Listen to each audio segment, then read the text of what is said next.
बिस्मिल्लाहिर्रहमानिर्रहीम अल्लाहुम्मा सल्लि अला मुहम्मद व अला आलि मुहम्मदिन कमा सल्लैता अला इब्राहीम व अला आलि इब्राहीम इन्नका हमीदुम मजीद अल्लाहुम्मा बारिक अला मुहम्मद व अला आलि मुहम्मदिन कमा बारकता अला इब्राहीम व अला आलि इब्राहीम इन्नका हमीदुम मजीद।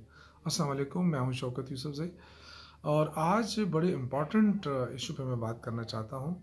वो ये कि आप देख रहे हैं कि कई दिनों से तहरीक इंसाफ के जो एहतजाज है उसको लेकर वफाकी हुकूमत के साथ काफ़ी टेंस सिचुएशन चलती रही, यहाँ तक कि वज़ीर आला अली अमीन गंडापुर के काफ़िले के ऊपर जगह जगह शेलिंग हुई, रास्ते ब्लॉक किए और काफ़ी वर्करों के ऊपर तशद्दुद हुआ, यहाँ तक कि सैकड़ों लोगों को जेलों में डाला गया और केपी हाउस को सील कर दिया गया। केपी हाउस पे धावा बोला गया। उससे यूँ लग रहा था कि जैसे अब कभी भी वफाकी हुकूमत और सूबाई हुकूमत के बीच बातचीत नहीं हो सकेगी। लेकिन ये आज खुशाइन बात है कि इन तमाम तर सूरत हाल के बावजूद जब PTM का इशू आया है और PTM को कालादम का तंजीम करार दिया गया है वफाकी हुकूमत की तरफ से, और फिर उसके बाद पुलिस की तरफ से फायरिंग हुई मुबैना तौर पे, और जो सूरत हाल पैदा हुई है उसके हवाले से लेके जो टेंस सिचुएशन बनी है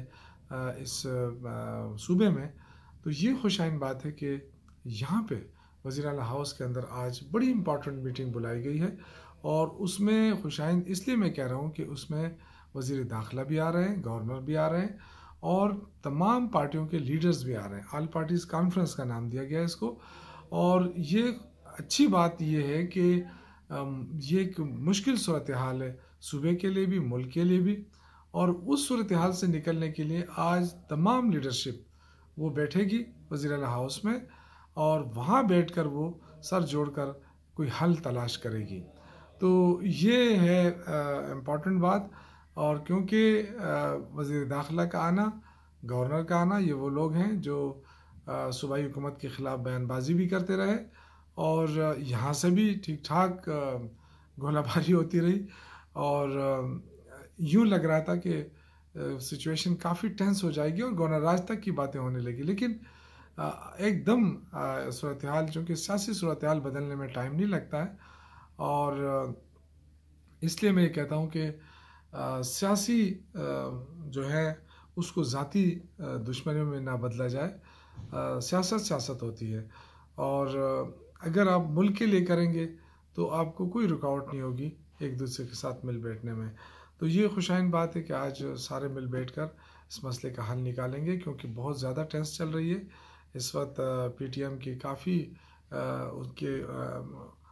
उनकी रिक्वेस्ट पे बहुत सारे लोग इस वक्त जमा हैं खैबर एजेंसी में और मुख्तलिफ़ कबायली इलाकों में। तो उससे माहौल जो है वो काफ़ी टेंस होता जा रहा है और ऑलरेडी इस सूबे में दहशतगर्दी के काफ़ी ख़तरात मौजूद हैं, क्रॉस बॉर्डर टेररिज्म के ख़दशात मौजूद हैं। तो ऐसे में अगर कोई लाहेमल ना बनाया जाए तो उससे मुश्किलात पैदा हो सकती हैं। लेकिन ये अच्छी बात है कि सारी सियासी पार्टियाँ मिलकर आज फैसला करेंगी कि इस सूबे को, इस मुल्क को हमने किस तरफ ले जाना है और PTM के इशू को कैसे हल किया जाए। तो एक पॉलिटिकल हल जो है वही जो है वो देरपा भी होता है और आवाम के लिए एक्सेप्टेबल भी होता है। तो ये अच्छी बात है कि कोई इसका सियासी हल इंशाअल्लाह ताला आज निकल आएगा। और ये सारे जो लीडरशिप हैं, हुकूमती, अपोजिशन, ये अगर एक दूसरे के साथ बैठेंगे और सूबे के हालात को डिस्कस करेंगे, क्रॉस बॉर्डर टेररिज्म और दूसरी जो दहशतगर्दी के इम्कानात, ख़दशात हैं, उनको रोकने के लिए कोई भी लाएमल बनाएंगे तो वो देरपा भी होगा, पायदार भी होगा और उसके फ्रूटफुल नताइज भी निकल सकेंगे। उम्मीद की जाती है कि क्योंकि जो असल बातें होंगी मेरी वो इंशाअल्लाह ताला जब ये मीटिंग हो जाए और उसका क्या रिज़ल्ट आए, उसकी कोई करारदाद आए तो उस पर फिर हम बात करेंगे। लेकिन फ़िलहाल ये कहना मकसद था कि आज सबकी निगाहें इस वक्त वज़ीर आला हाउस पे हैं। अली अमीन गंडापुर उस कमेटी के चेयरमैन हैं और बाकी जो लोग उसमें शिरकत कर रहे हैं एक्सपेक्टेड वो है, कहते हैं गवर्नर खैबर पख्तूनख्वा, वज़ीर दाखिला मोहसिन नकवी और तमाम जो पार्लिमानी पार्टी हैं KP असम्बली में, उनकी लीडरशिप को मदऊ किया गया है। तो ये एक खुशाइन बात है कि अगर ये सारी पार्टियां मिलकर سیاست اپنی اپنی ہو لیکن صوبے اور ملک کے معاملات کو مل بیٹھ کر حل کیا جائے تو یہ بہتر ہوگا اور یہی بہترین فیصلہ ہے. تو اس کو اپریشیٹ کیا جانا چاہیے علی امین گنڈاپور کو، ان کی ٹیم کو، اور پھر اپوزیشن کو بھی اپریشیٹ کیا جانا چاہیے کہ اس مشکل وقت میں گورنمنٹ اور اپوزیشن ایک دوسرے کے ساتھ بیٹھ کر سر جوڑ کر مسئلے کا حل تلاش کرنے لگے ہیں. اللہ کرے کہ یہ اپنے مقصد میں کامیاب ہو. اسی کے ساتھ میں آپ سے اجازت چاہوں گا، لیکن اس سے پہلے آپ سب سے ریکویسٹ کروں گا کہ ضرور اس ویڈیو کو لائک کریں، شیئر کریں اور سبسکرائب کریں. آپ کا بہت بہت شکریہ. اللہ حافظ.